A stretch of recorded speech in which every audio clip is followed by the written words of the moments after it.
Labą dieną. Man, žinokit, biški primelavo mano vadovė, sako, bus ten kokie 20 žmonių, pakalbėsi. Pasižiūriu kalendoriui, turiu manikiūrą tik tai ir diena su sūnum, su Džiugu. Tai Džiugas palauks, vis tiek pamokas turi eiti ir mokytis. Tai galvoju, sakau, gerai, aišku. Tai ateinu, sakau, kur ta mažytė salė? Sako, čia. Tai va, tai faina matyti tiek daug žmonių. Ir labai noriu su jumis pasidalinti apie tai, kas tas yra atsparumas neapibrėžtumui ir kam iš viso to reikia. Tai galiu paklausti kelių iš jūsų, o tai kas jums yra atsparumas neapibrėžtumui arba kam to reikia? Ir parodykit kas nors ranką, aš duosiu mikrofoną, nes noriu išgirsti keletą versijų, kam to reikia. Daug drąsuolių.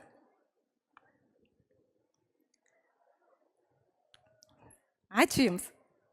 Taip. Nelabai įsivaizduoju. Girdisi? Tai galbūt dėl to, kad mažiau baimių būtų gyvenime, kad mes atsparus būtum tam neapibrėžtumui, kuris mus įvairių baimių, ten streso varo ir visa kita, tai tu savo tiesiog tai padedi. Ačiū labai, jūs išgelbėt mane, kaip aš išgelbėjau PVP. Tai iš esmės truputėlį susivienodinkim savokas ir tai, ką jūs sakote, yra labai teisinga. Atsparumas neapibrėžtumui yra gebėjimas išlikti stabiliam ir veikti net ir tada, kada vyksta pokyčiai. O kada pokyčiai vyksta mūsų gyvenime? Visada. Kiekvieną dieną, daugybę kartų. Parodykit man, kas nors, pakelkit ranką, kas šiandien neturėjo pakeisti jokio plano. Pas jūs viskas šiandien kaip suplanuota. Wow. 2, 3, 4, 5, 6, 7, 8, 9, 10. Gerai, matau, nemažai. Turbūt esat lankę kokius nors ten asmeninio efektyvumo, laiko planavimo, laiko valdymo mokymus ir jums tai puikiai sekasi. Aš per dieną daug kartų pakeičiu savo planus ir iš viso galvoju, kad planas yra žiauriai gerai, bet dar geriau yra gebėti šokti chaosą ir matyti, ką gali daryti tada, kada visi planai griūna. Tai atsparumas neapibrėžtumui yra apie tai, kad mūsų gyvenime labai daug yra to neapibrėžtumo, išskyrus tos 20 žmonių, kuriem viskas šiandien vyko pagal planą. Ir tas neapibrėžtumas, jisai mus kažkaip tai nuolat veikia. Ir jeigu mes gebame išsiugdyti tam tikrą atsparumą jam, tada mes galime jaustis laimingi ir galime jaustis nekovojantis su gyvenimu, o tiesiog gyvenantis tą gyvenimą ir pasiduodantis tam, kam vyksta be kovos, o su atvira širdim ir atviru nusiteikimu. Tai kartais man norisi pasakyti žmonėm, kad atsparumas neapibrėžtumui nėra jokia naujovė. Iš esmės, neapibrėžtumo sąlygos jos visada egzistavo nuo seniausių laikų ir jau yra protingų žmonių, kurie tai išgyveno ir kurie iš to pasimokė ir kažkokių tai sėkmės istorijų turi pasidalinti. Tai man vienas mėgstamiausių turbūt filosofijų yra senovės graikų stoikų filosofija, kuri kalba apie tai, kaip prisitaikyti prie pokyčių, kaip tos pokyčius, kaip juose gyventi, kaip juose būti efektyviam ir kaip šokti tame chaose. Vienas iš dalykų, ką sako stoikai, tai jie sako, kad kliūtis yra kelias. Ir kaip tai suprasti? Kliūtis yra kelias. Ką tai reiškia iš esmės? Tai reiškia, kad jeigu aš gyvenime galiu daryti tai, kas man yra baisiausia, aš nugaliu tam tikrą situaciją ir aš iš to esu stipresnis. Aš iš to esu tvirtesnis, aš gyvenu tame drąsiau.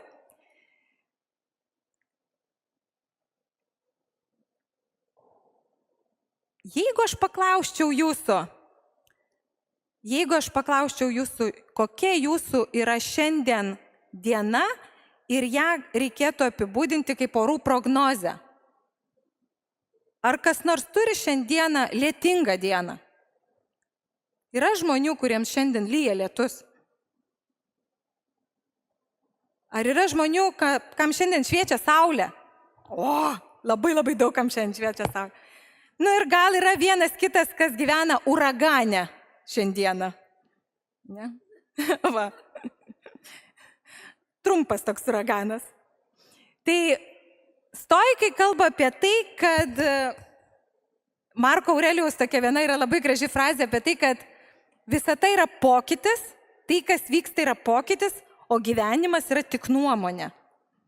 Ar ne? Ir jie kalba apie tai, kad mums labiausiai padeda gyvenime įsisąmoninimas tos kontrolės dichotomijos, ką aš galiu kontroliuoti savo gyvenime ir ko aš negaliu kontroliuoti. Neapibrėžtumui, atsparumas neapibrėžtumui yra apie tai, kad aš pasiduodu tam, kad ne viską gyvenime galiu sukontroliuoti. Ir nieko tokio dėl to. Atsiprašau, juda, matot? Aš negaliu net mikrofoną šiandien sukontroliuoti.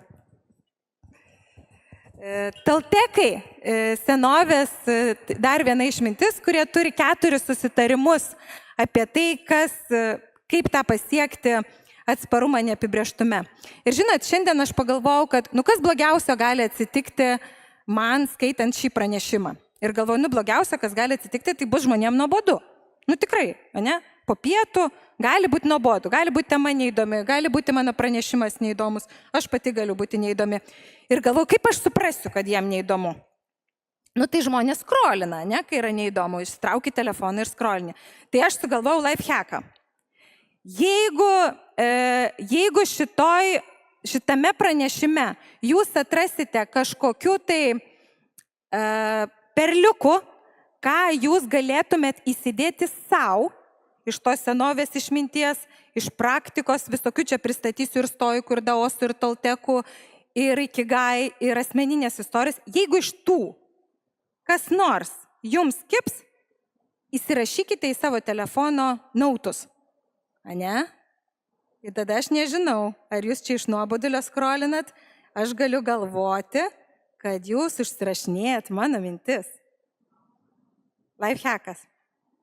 Tai va, tai drąsiai išsitraukite, jeigu norite telefonus ir užsirašykite, ką norit, nes aš noriu pasidalinti visokiom tom smulkmenom, kurios padeda iš tikrųjų gyventi neapibrėžtume.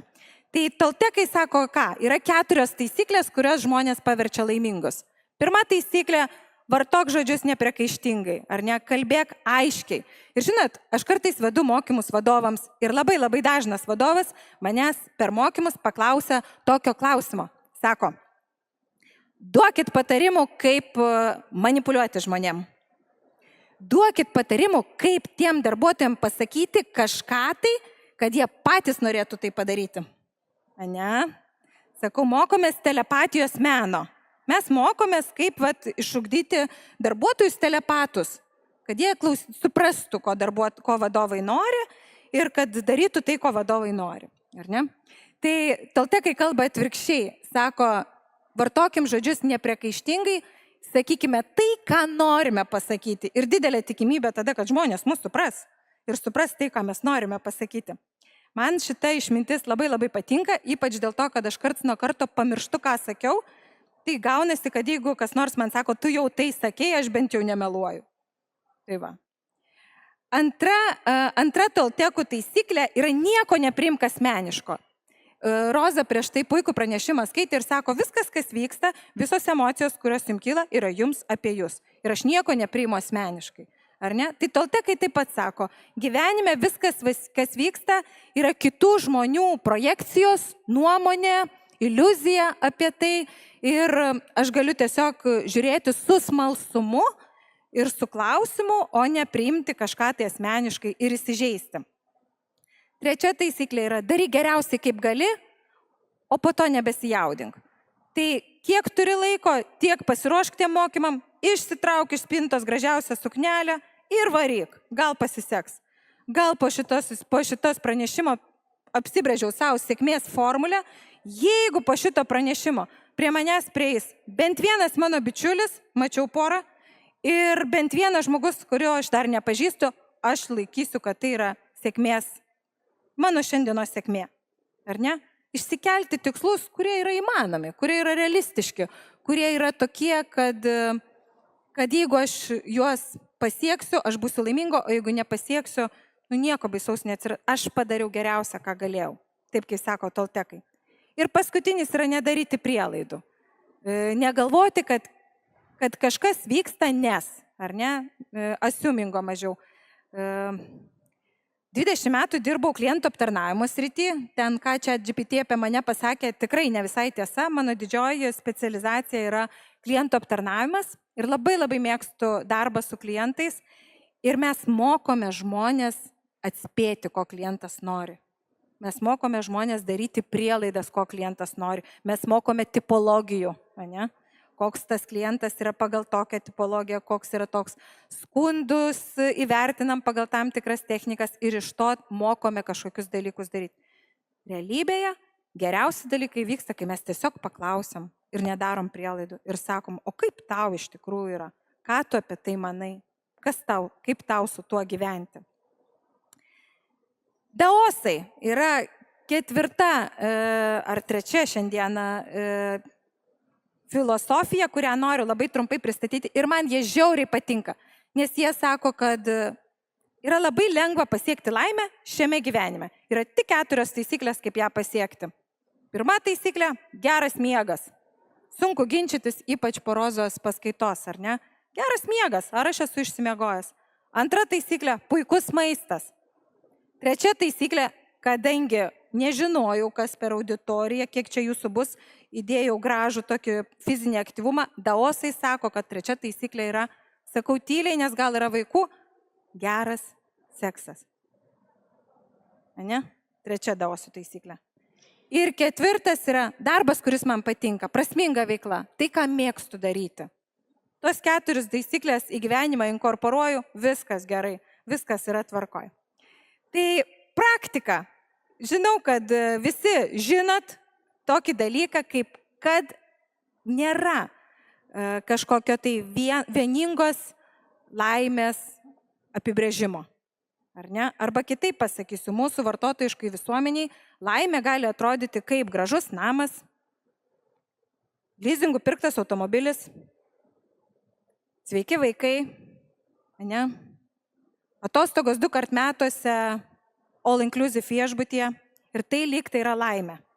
Bet kai pasižiūri, ar visą tai turėdamas žmogus būtinai jaučiasi laimingas, nebūtinai.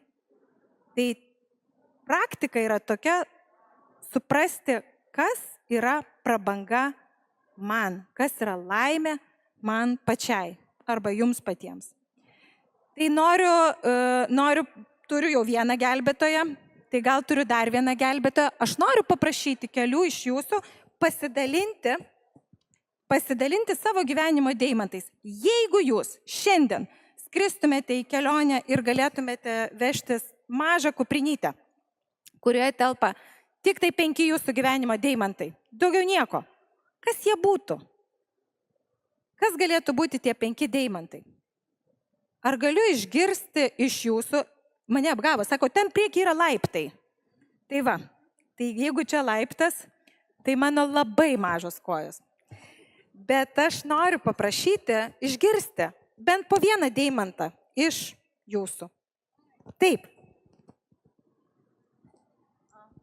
Aš gal toli neįsiu, tai man turbūt juokas, dėkingumas ir koks nors šokoladukas.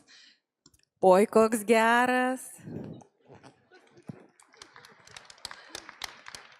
Ačiū, ačiū. Dar deimantų turim. Gelbėtojos draugė. Jūs irgi gelbėtoja? Taip? Pasakykit. Aš gal vieną pasakysiu, kuris pats pirmas man šovė į galvą, tai šeima. Žinoma. Taip, šeima. Ačiū. 4 jau turim. Nežinau, ar šokoladuką užskaitom? Gerai. Dar porą. Ačiū labai. Dar porą pasakykit. Turim dar porą. Kaip? Nieko negirdžiu. Dar kartą? Degtukai? Lėktuvai? Teptukai?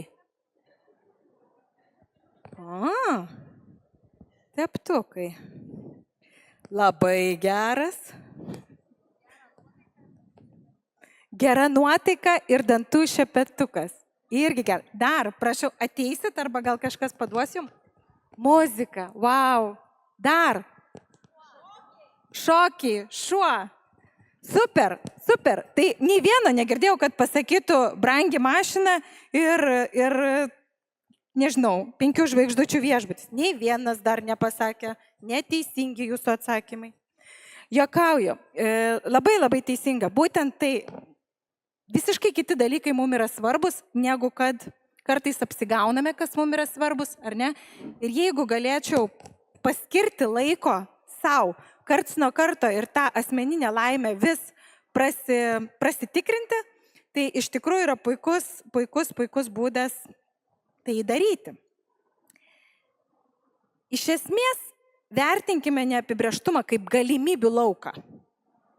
Daugybė žmonių, kuriuos aš pažįstu ir kurie yra sėkmingi, daro vieną dalyką. Jie yra perfekcionistai. Žinote tokių žmonių, kur niekad nevėluoja, kur prieš savaitę yra pasiruošę viskam. Esate tokių matę? Arba pavyzdžiui, žodžiu, jeigu yra susirinkimas nustatytas tokios trukmės ir ne kitokios, jis lygiai minutė prasideda ir minutė baigėsi, ne? Yra daugybė žmonių, kurie puikiai daro tam tikrus dalykus ir yra perfekcionistai. Ir viskas su to gerai. Tačiau žinot, kodėl yra kokie nors, pavyzdžiui, meno kūriniai, kur mes žiūrim ir galvojam, tik ir aš taip galėčiau, ne? Va kažkas teptukai sako. Arba skaitai kokį nors eilėraštį ir galvoji, ta prasme, čia parašė eilėraštį rašytojas, taigi ir aš tokį galiu. Taip atsitinka todėl, kad žmonės, kurie yra perfekcionistai, puikiai daro tam tikrus dalykus ir nesiima daryti dalykų, kuriuose jaučiasi nesaugiai, ar ne? O visas menas, visa kūryba, visi projektai, kurie žlunga, juk jie gali būti tiesiog tarsi prototipas sėkmei. Tai jeigu norim skatinti atsparumą neapibrėžtumui, tai yra būtent apie leidimą savo klysti, apie leidimą savo žiūrėti į viską kaip į galimybių lauką ir apie leidimą savo būti netobulu. Pokyčiai, taigi yra tik tai galimybė užaugti. Kai aš galiu galvoti apie tai, kad visas gyvenimas yra neaiškus, jis yra neapibrėžtas, tada mes galime susigalvoti apskritai savo geriausią ateitį. Ar ne? Žvilgsnis į geriausią ateitį. Ko aš norėčiau labiausiai? Nes aš galiu jos nesusiplanuoti, o galiu svajoti plačiai, gali viskas žlugti ir aš vis tiek būsiu patenkinta ir aš vis tiek būsiu laiminga. Jaučiu, kad jūs girdite iš mano balso, kad kažkur čia nukrypstu, bet iš tikrųjų turiu pasakyti jums tiesiai šviesiai. Aš esu 4 vaikų mama. Prieš 10 metų buvau nevaisinga. Prieš 10 metų galvojau, tikrai žinau, kaip atrodys mano gyvenimas. Tik 4 pas mane vaikai dabar. Ačiū. Turim dar pagalbininkų daug. Ačiū labai. Ir aš tikrai jų nesamdžiau. Mes dar nepažįstami. Bet ką noriu pasakyti, kad prieš 10 metų buvau nevaisinga, turiu 4 vaikus, prieš 10 metų buvau laimingai ištekėjusi moteris, dabar iš pavardės suprantat, kad tai irgi pasikeitė. Ir žodžiu, viskas gyvenime, ko aš bijojau, man viskas įvyko, viskas. Ir aš nusprendžiau daugiau nebebijoti, tiesiog neverta, nes aš nežinau, ar čia tas manifestavimas madingas dabar į tą priešingą pusę mane taip nuvedė, ar čia dar kažkokios teorijos, bet žodžiu, jeigu į viską žiūri tiesiog atvira širdim ir darai dalykus, kurie patinka ir darai geriausiai kaip gali, tai kažkaip tai nuveda į ženkliai gražesnį gyvenimą, negu jisai atrodė iki šiol. Tai pabaigai aš noriu jums priminti, tiem, kas žino, arba tiem, kas nežino, galbūt įdomi istorija sužinoti, kaip japonai sukūrė savo greičiausią traukinį pasaulyje. Bullet train, ar ne, Shinkansen efektas. Tai po Antro pasaulinio karo japonų vyriausybė savo inžinieriam davė užduotį sujungti 2 didžiausius miestus, tarp kurių atstumas buvo 6 valandos. Sako, turite pagreitinti tą traukinį ir turite, žodžiu, vietoj to, kad kelias truktų 6 valandas, tas kelias turi trukti trumpiau. Nu kiekgi? Nu, sako, jūs turite sukurti traukinį, kuris važiuotų bent 2 greičiau. Tai reiškia, tuometiniai traukiniai važiavo apie 100 km per valandą greičiu, jūs turite sukurti traukinį, kuris važiuotų 200 km per valandą greičiu. Nu ir inžinieriai sako, tai yra neįmanoma. Tiesiog, šita užduotis yra neįmanoma. Jūs prašote neįmanomų dalykų. Vyriausybė grįžta ir sako, mes jums duodame visus resursus ir visą laiką. Sugrįžkit su sprendimu. Kaip sukurti traukinį, kuris važiuotų 2 greičiau. Ir tada mokslininkai susėdo ir pradėjo kalbėti apie tai, kad jiem iš principo reikia keisti bėgių sistemą, reikia padaryti labai daug tunelių per kalnus, kad tą kelią sutrumpintum ir taip toliau. Ir per 4 metus sukūrė traukinį, kuris važiuoja ne 2, o 3 greičiau. Tie bullet train važiuoja 300 km per valandą greičiu. Ar ne? Tai kai mes leidžiame savo neapsibrėžti, galvoti bile ką, svajoti, daryti, ką norime daryti, tai mums padeda iš tikrųjų sukurti geriausius, gražiausius gyvenimo sprendimus. Ir kažkodėl nieks neišsitraukia telefoną ir nerašo, tai tikrai užsirašykit, ką sakau, nes labai nefaina, kad čia nieks nerašo. Bet jeigu vienas dalykas, kurį iš šios dienos norėčiau, kad užsirašytumėt ir iš tikrųjų savo namie pagalvotumėt, tai atsakykit savo į klausimą, kas jūsų gyvenime buvo neįmanoma ir tapo įmanoma. Pas mane tai 4 vaikai. Ačiū.